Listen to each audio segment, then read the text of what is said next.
pagpreparasyon para sa firing range ug mapuhon sa isa ka semana nga pagpanarbaho magpa-release tag stress.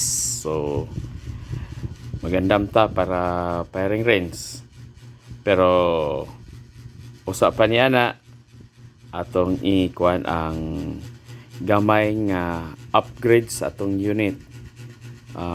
Una, nagpataod ta og optic sight.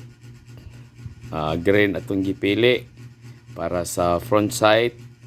Then sa rear,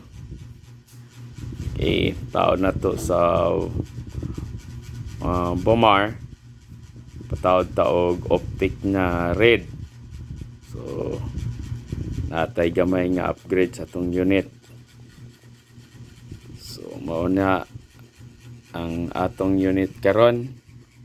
So makita nato nga naka-optic na siya.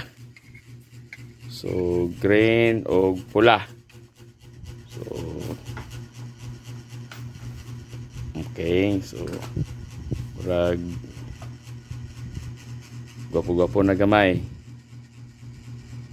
Yan. Okay. Kaning ako ang optic sight front. Pasalamat ko kay Boss Greg Lamit. Siya ang nag-gunsmith.